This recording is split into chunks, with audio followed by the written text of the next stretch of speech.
भगवान श्री कृष्ण कहते हैं, हे अर्जुन, व्यक्ति जो चाहे बन सकता है यदि वह विश्वास के साथ इच्छित वस्तु पर लगातार चिंतन करे। हरे कृष्णा। आप सभी का दिन शुभ और मंगलमय हो।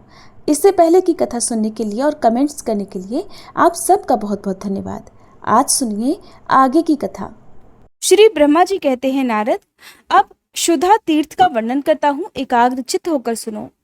यह परम पुण्यमय तीर्थ मनुष्यों की समस्त कामनाओं को पूर्ण करने वाला है। पूर्व काल में कण्व नाम से एक सिद्ध महर्षि हुए। वे वेद वेत्ताओं में श्रेष्ठ और तपस्वी थे। महर्षि कण्व भूख से पीड़ित होकर अनेकों आश्रमों में घूमा करते थे। एक दिन वे गौतम के पवित्र आश्रम में आए। वह आश्रम अन्न और जल से संपन्न था।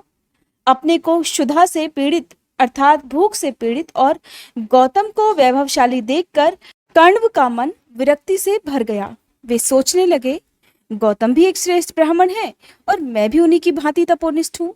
बराबर वाले के पास याचना करना कदापि उचित नहीं है। अतः यद्यपि मैं भूख से व्याकुल हूँ और मेरे शरीर में पीड़ा भी हो रही है, फिर भी गौतम के घर में मैं भोजन नहीं करूंगा। इस समय गौतमी गंगा के तट पर चलूं और वहीं उन्हीं से संपत्ति मांगूं। ऐसा निश्चय करके महर्षि कण्व परम पावन गंगा जी के तट पर गए और स्नान करके पवित्र और संयत चित्त होकर कुशासन पर बैठकर गौतमी गंगा तथा क्षुधा देवी की स्तुति करने लगे। कण्व बोले, भारी पीड़ाओं को हरने वाली भगवती गंगा, तुम्हें नमस्कार है, तथा सभी लोगों को पीड़ा देने वाली क्षुधा देवी, तुमको भी नमस्कार है। महादेव जी की जटा से प्रकट हुई कल्याणमयी गौतमी, तुम्हें नमस्कार है, तथा महामृत्यु के मुख से निकली हुई क्षुधा देवी, तुम्हें भी नमस्कार है। देवी, तुम ही पुण्यात्माओं के लिए शांति रूपा और दुरात्माओं के लिए क्रोध स्वरूपा हो। नदी के रूप से सबके पाप ताप हर लेती हो और क्षुधा रूप में आकर सबको पाप ताप देती रहती हो। हे कल्याणकारिणी देवी, तुम्हें नमस्कार है। पापों का दमन करने वाली गंगा, तुम्हें प्रणाम है। भगवती शांति करी, तुम्हें नमस्कार है। दरिद्रता का विनाश करने वाली देवी, तुम्हें प्रणाम है। कण्व के इस प्रकार स्तुति करने पर उनके सामने दो रूप प्रकट हुए। एक तो गंगा का मनोहर स्वरूप और दूसरी क्षुधा की भयानक मूर्ति। द्विजश्रेष्ठ कण्व ने पुनः हाथ जोड़कर नमस्कार करते हुए कहा, देवी गोदावरी, तुम संपूर्ण मंगलों के लिए भी मंगलमयी हो। हे शुभे, ब्राह्मी, माहेश्वरी, वैष्णवी और त्र्यंबका, ये सब तुम्हारे ही नाम हैं। तुम्हें नमस्कार है। भगवान त्र्यंबक की जटा से प्रकट होकर महर्षि गौतम का पाप नष्ट करने वाली गोदावरी, तुम 7 धाराओं में विभक्त होकर समुद्र में मिलती हो। तुम्हें नमस्कार है। क्षुधा देवी, तुम समस्त पापियों के लिए पापमयी, दुखमयी और लोभमयी हो। धर्म, अर्थ और काम का नाश करने वाली भी तुम ही हो। तुम्हें बारंबार नमस्कार है। कण्व का ये वचन और स्तुति सुनकर गंगा और क्षुधा दोनों ही बहुत प्रसन्न हुई और बोली, सुव्रत, तुम मनोवांछित वर मांगो। तब कण्व ने गंगा जी को प्रणाम करके कहा, देवी, मुझे मन के अनुकूल भोग, वैभव, आयु, धन और मोक्ष प्रदान कीजिए। गंगा जी से ऐसा कहकर द्विज श्रेष्ठ कण्व ने क्षुधा देवी से कहा, क्षुधे, तुम तृष्णा और दरिद्रता रूपिणी अत्यंत पापमयी तथा रुक्ष स्वभाव वाली हो। मेरे अथवा मेरे वंशजों के यहाँ तुम कभी मत रहना। जो क्षुधातुर मनुष्य इस स्तोत्र से तुम्हारी स्तुति करें, उनके दारिद्र्य और दुख का नाश हो जाए। जो लोग इस परम पुण्यमय तीर्थ में भक्ति पूर्वक स्नान, दान और जप आदि करें, वे धन संपत्ति के भागी हो जाएं। जो तीर्थ अथवा अपने घर में इस स्तोत्र का पाठ करे, उसे दरिद्रता और दुख से कभी भय न हो। एवं अस्तु कहकर गंगा और क्षुधा दोनों अपने अपने स्थान को चली गईं। तब से उस तीर्थ के 3 नाम हो गए, कण्व तीर्थ, गंगा तीर्थ और क्षुधा तीर्थ। नारद, वह तीर्थ सभी पापों को दूर करने वाला और पितरों की प्रसन्नता को बढ़ाने वाला है। गोदावरी में अहिल्या संगम नामक एक तीर्थ है जो तीनों लोकों को पवित्र करने वाला है। मुनि श्रेष्ठ, उस तीर्थ की उत्पत्ति का भी वृतांत सुनो। पूर्व काल की बात है, मैंने अत्यंत कौतूहलवश कुछ सुंदरी कन्याओं की सृष्टि की। उनमें से एक कन्या सबसे श्रेष्ठ और उत्तम लक्षणों से युक्त थी। उसके सब अंग बड़े मनोहर तथा रूप और गुणों से संपन्न थे। उस समय मेरे मन में ये विचार हुआ कि कौन पुरुष इस कन्या का पालन पोषण करने में समर्थ है। सोचने पर महर्षि गौतम ही मुझे समस्त गुणों में श्रेष्ठ, तपस्वी, बुद्धिमान, समस्त शुभ लक्षणों से सुशोभित और वेद वेदांगों के ज्ञाता प्रतीत हुए। अतः उन्हीं को मैंने वह कन्या दे दी और कहा, मुनि श्रेष्ठ, जब तक ये युवती ना हो जाए तब तक तुम ही इसका पालन पोषण करना। युवावस्था होने पर पुनः इस साध्वी कन्या को मेरे पास ले आना। ऐसा कहकर मैंने गौतम को वह कन्या समर्पित कर दी। गौतम अपने तपोबल से निष्पाप हो चुके थे। उन्होंने विधि पूर्वक उस कन्या का पालन पोषण किया और युवती होने पर उसे वस्त्राभूषणों से सुसज्जित करके मेरे पास ले आए। उस समय उनके मन में कोई विकार नहीं था। अहिल्या को देखकर इंद्र, अग्नि और वरुण आदि सभी देवता बारी बारी से मेरे पास आए और कहने लगे, सुरेश्वर, ये कन्या मुझे दे दो। इंद्र का तो उसके लिए विशेष आग्रह था। महर्षि गौतम की महत्ता, गंभीरता और धीरता का विचार करके मुझे बड़ा विस्मय हुआ। मैंने सोचा, ये सुमुखी कन्या गौतम को ही देने योग्य है और किसी को नहीं, अतः मैं उन्हीं को दूंगा।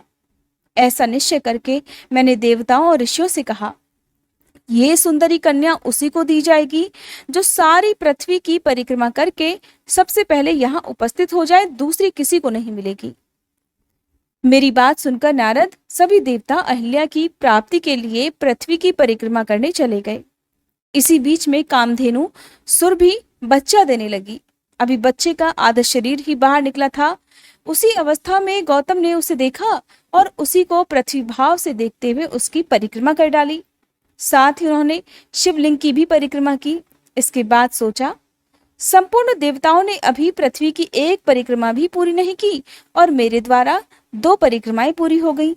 ऐसा निश्चय करके वे मेरे पास आए और मुझे प्रणाम करके बोले, कमलासन, विश्वात्मन, आपको बारंबार नमस्कार है। हे ब्राह्मण, मैंने सारी वसुधा की प्रदक्षिणा कर ली। मैंने ध्यान के द्वारा सब बातें जानकर गौतम से कहा, ब्रह्मर्षि, तुम्ही को ये सुंदर कन्या दी जाती है। वास्तव में तुमने पृथ्वी की परिक्रमा पूरी कर ली है, जो वेदों के लिए भी दुर्बोध है। उस धर्म का स्वरूप तुम जानते हो। जो गाय आधा प्रसव कर चुकी हो वह 7 द्वीपों वाली पृथ्वी के तुल्य है। उसकी परिक्रमा यदि कर ली जाए तो समूची पृथ्वी की परिक्रमा हो जाती है। शिवलिंग की प्रदक्षिणा का भी यही फल है। अतः उत्तम व्रत का पालन करने वाले गौतम, मैं तुम्हारे धैर्य, ज्ञान और तपस्या से अत्यंत संतुष्ट हूं। ऐसा कहकर मैंने गौतम को अहिल्या सौंप दी। उन दोनों का विवाह हो जाने पर देवता लोग पृथ्वी की परिक्रमा करके धीरे धीरे आने लगे। आने पर सबने अहिल्या के साथ गौतम का विवाह हुआ देखा। इससे उन्हें बड़ा आश्चर्य हुआ।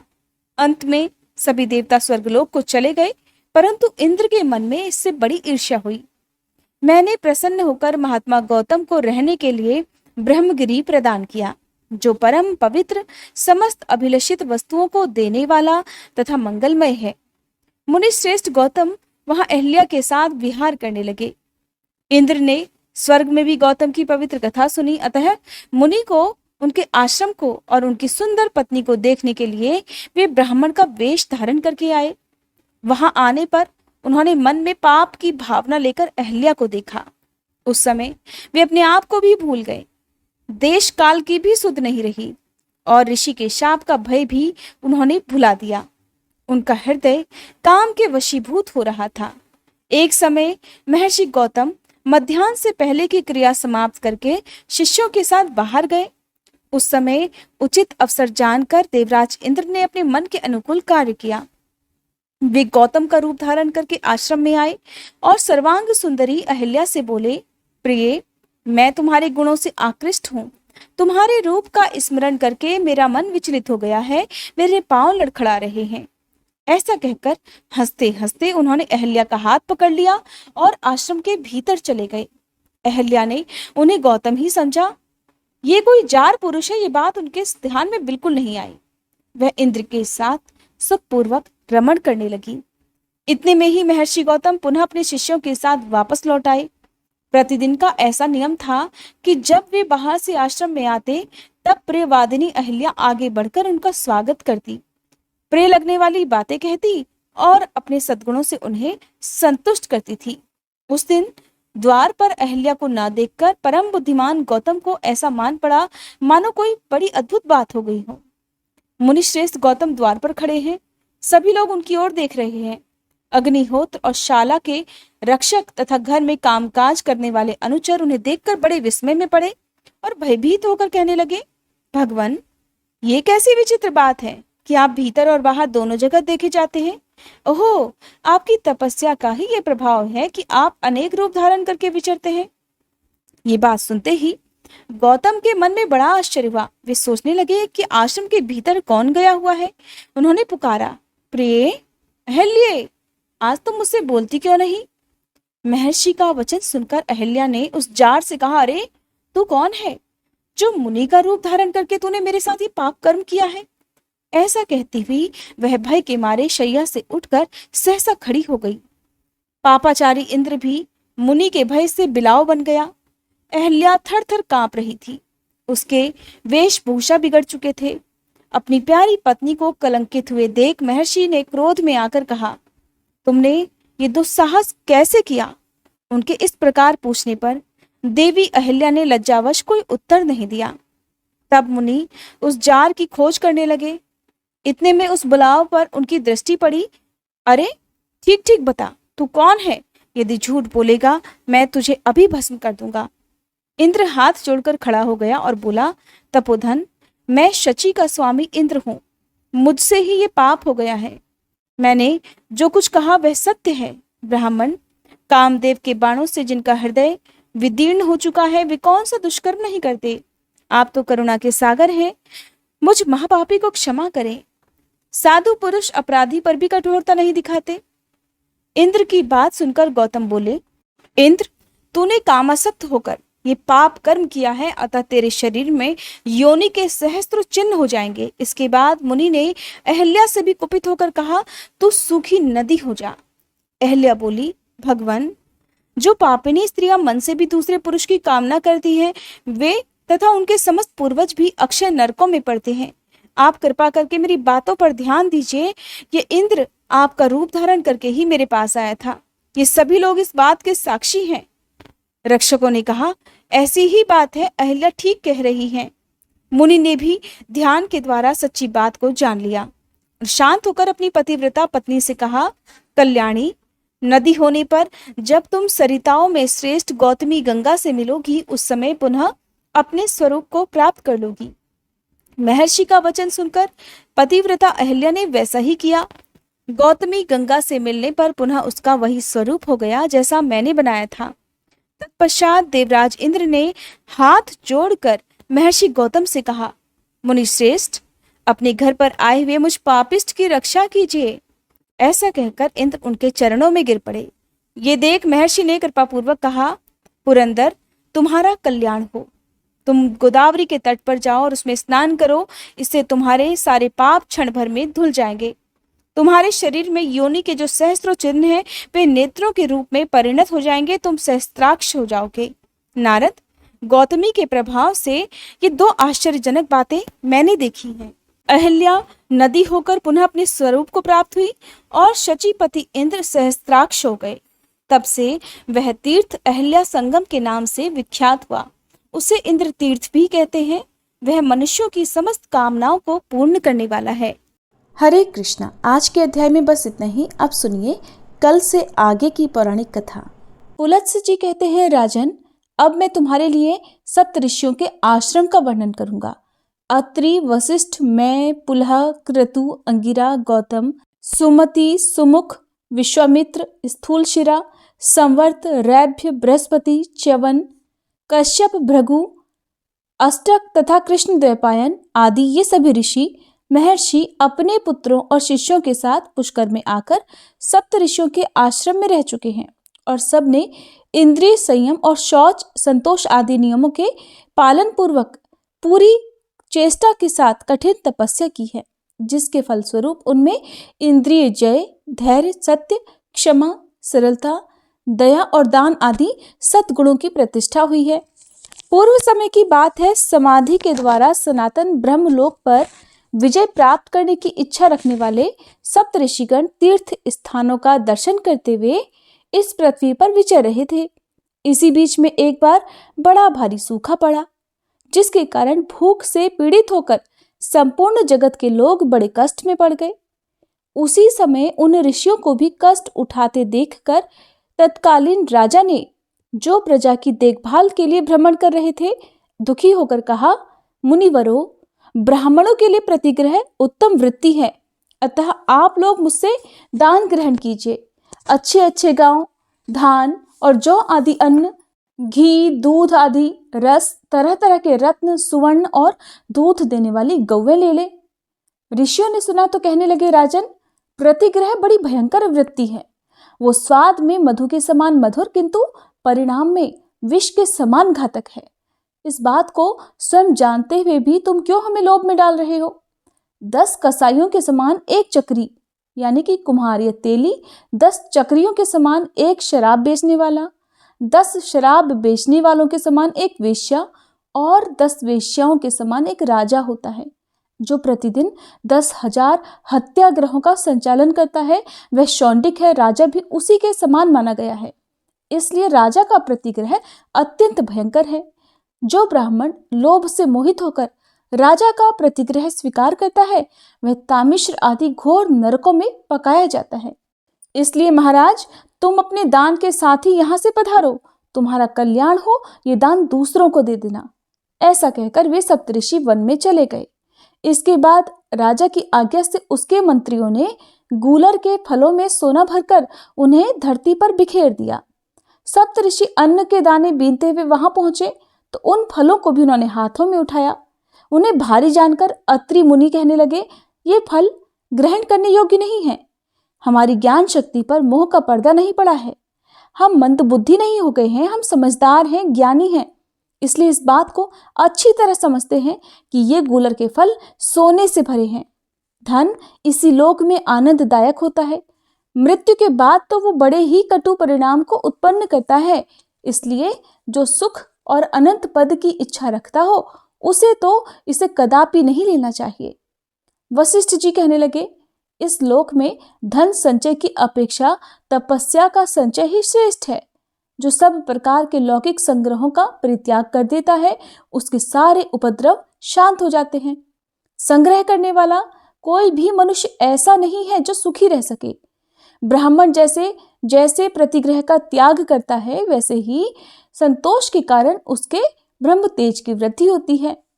कश्यप जी बोले, धन संपत्ति मोह में डालने वाली होती है, मोह नरक में गिराता है। इसलिए कल्याण चाहने वाले पुरुष को अनर्थ के साधन अर्थ का अर्थात धन का दूर से ही परित्याग कर देना चाहिए। जिसको धर्म के लिए धन संग्रह की इच्छा होती है, उसके लिए उस इच्छा का त्याग ही श्रेष्ठ है, क्योंकि कीचड़ को लगाकर धोने की अपेक्षा उसका स्पर्श न करना ही उत्तम है। भरद्वाज जी ने कहा, जब मनुष्य का शरीर जीर्ण होता है, बुढ़ापा आ जाता है, तब उसके दांत और बाल भी पक जाते हैं, किंतु धन और जीवन की आशा बूढ़े होने पर भी जीर्ण नहीं होती, वो सदा नई ही बनी रहती है। जैसे दर्जी सुई से वस्त्र में सूत का प्रवेश करा देता है, ठीक उसी प्रकार तृष्णा रूपी सुई से संसार रूपी सूत्र का विस्तार होता है। तृष्णा का तो कहीं कोई और छोर ही नहीं है, उसका पेट भरना कठिन होता है। वो सैकड़ों दोषों को ढोए फिरती है और उसके द्वारा बहुत से अधर्म होते हैं। इसलिए तृष्णा का परित्याग ही उचित है। ऋषि गौतम बोले, इंद्रियों के लोभग्रस्त होने से सभी मनुष्य संकट में पड़ जाते हैं। जिसके मन में संतोष है, उसके लिए चारों ओर धन संपत्ति भरी हुई है। जिसके पैर जूते में हैं, उसके लिए सारी पृथ्वी मानो चमड़ों से बड़ी हुई है। संतोष रूपी अमृत से तृप्त और शांत चित्त वाले पुरुषों को जो सुख प्राप्त है, वो धन के लोभ से इधर उधर दौड़ने वाले लोगों को कहां से प्राप्त हो सकता है। असंतोष ही सबसे बढ़कर दुख है और संतोष ही सबसे बड़ा सुख है। इसलिए सुख चाहने वाले पुरुष को सदा संतुष्ट रहना चाहिए। ऋषि विश्वामित्र बोले कि किसी कामना की पूर्ति चाहने वाले मनुष्य की अगर एक कामना, एक इच्छा पूर्ण होती है, तो तुरंत दूसरी नई उत्पन्न होकर उसे पुनः बाण के समान बींधने लगती है। उसके मन में किसी दूसरी कामना की पूर्ति की इच्छा हो जाती है। भोगों की इच्छा उपभोग के द्वारा कभी शांत नहीं होती। जमदग्नि ऋषि बोले, जो प्रतिग्रह लेने की शक्ति रखते हुए भी उसे ग्रहण नहीं करता, वह दानी पुरुषों को मिलने वाले सनातन लोकों को प्राप्त होता है। जो ब्राह्मण राजा से धन लेता है, वह महर्षियों द्वारा शोक करने के योग्य है। उस मूर्ख को नरक यातना का भय नहीं दिखाई देता। प्रतिग्रह लेने में समर्थ होकर भी उसमें प्रवृत्त नहीं होना चाहिए, क्योंकि प्रतिग्रह से ब्राह्मणों का ब्रह्म तेज नष्ट हो जाता है। माता अरुंधति ने कहा, तृष्णा का आदि अंत नहीं है, वो सदा शरीर के भीतर व्याप्त रहती है। दुष्ट बुद्धि वाले पुरुषों के लिए, जिसका त्याग करना कठिन है, जो शरीर के जीर्ण होने पर भी जीर्ण नहीं होती और जो प्राणांतकारी रोग के समान है, उस तृष्णा का त्याग करने वाले को ही सुख मिलता है। पशुसख बोले, धर्मपरायण विद्वान पुरुष जैसा आचरण करते हैं, आत्म कल्याण की इच्छा रखने वाले विद्वान पुरुष को वैसा ही आचरण करना चाहिए। ऐसा कहकर दृढ़ता पूर्वक नियमों का पालन करने वाले वे सभी महर्षि उन सुवर्ण युक्त फलों को छोड़कर कहीं और चले गए। घूमते घामते वे मध्य पुष्कर में गए, जहां अचानक आए हुए शुनहसख नामक परिव्राजक से उनकी भेंट हुई। उसके साथ वे किसी वन में गए। वहां उन्हें एक बहुत बड़ा सरोवर दिखाई दिया, जिसका जल कमलों से ढका हुआ था। वे सब के सब उस सरोवर के किनारे बैठ गए और कल्याण का चिंतन करने लगे। उस समय शुनहसख ने भूख से पीड़ित उन समस्त मुनियों से इस प्रकार कहा कि महर्षियों, आप सब लोग बताइए कि भूख की पीड़ा कैसे होती है। ऋषियों ने कहा, शक्ति, खड्ग, गदा, चक्र, तोमर और बाणों से पीड़ित किए जाने पर मनुष्यों को जो दर्द, जो पीड़ा होती है, वो भी भूख की पीड़ा के सामने मात हो जाती है। दमा, खांसी, क्षय, ज्वर और मिर्गी आदि रोगों से कष्ट पाते हुए मनुष्य को भी भूख की पीड़ा उन सब की अपेक्षा अधिक लगती है। जिस प्रकार सूर्य की किरणों से पृथ्वी का सारा जल खींच लिया जाता है, उसी प्रकार पेट की आग से शरीर की समस्त नाड़ियां सूख जाती हैं। भूख से पीड़ित मनुष्य को आंखों से कुछ सूझ नहीं पड़ता, उसका सारा अंग जलता और सूखता जाता है। भूख की आग लगने पर मनुष्य गूंगा, बहरा, जड़, पंगु, भयंकर और मर्यादाहीन हो जाता है। लोग भूख से पीड़ित होने पर माता, पिता, स्त्री, पुत्र, कन्या, भाई और अपने परिजनों का भी परित्याग कर देते हैं। भूख से व्याकुल मनुष्य न पितरों की भलीभांति पूजा कर सकता है, न देवताओं की, न गुरुजनों का सत्कार कर सकता है, न ऋषियों और अभ्यागतों का। इस प्रकार अन्न न मिलने पर देहधारी प्राणियों में ये सभी दोष आ जाते हैं। इसलिए संसार में अन्न से बढ़कर न कोई पदार्थ हुआ है, न होगा। अन्न ही संसार का मूल है। सब कुछ अन्न के ही आधार पर टिका हुआ है। पितर, देवता, दैत्य, यक्ष, राक्षस, किन्नर, मनुष्य और पिशाच सभी अन्नमय माने गए हैं।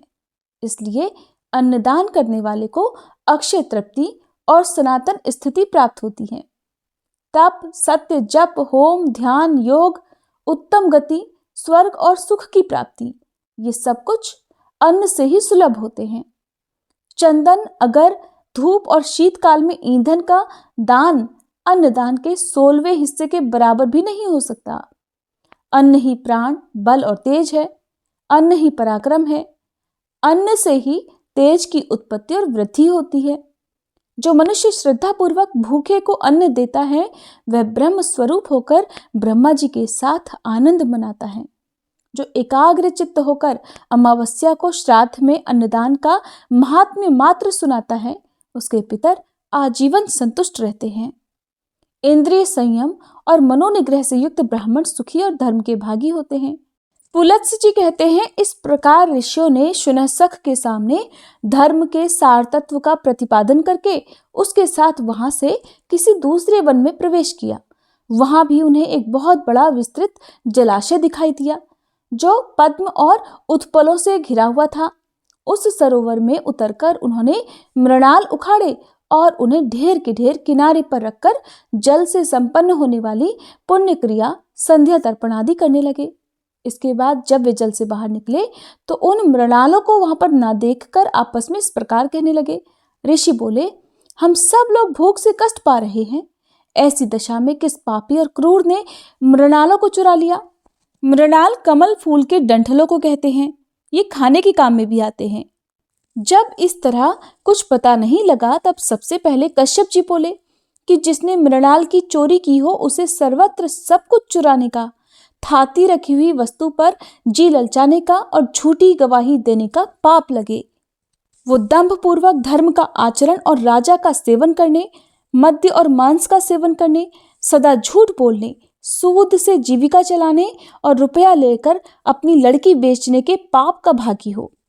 वशिष्ठ जी ने कहा, जिसने उन मृणालों को चुराया हो उसे ऋतुकाल के बिना ही मैथुन करने, दिन में सोने, एक दूसरे के यहाँ जाकर अतिथि बनने, जिस गांव में एक ही कुआं हो वहां निवास करने, ब्राह्मण होकर शूद्र जाति की स्त्री से संबंध रखने का पाप लगे। और ऐसे लोगों को जिन लोकों में जाना पड़ता है वो भी वहीं जाए।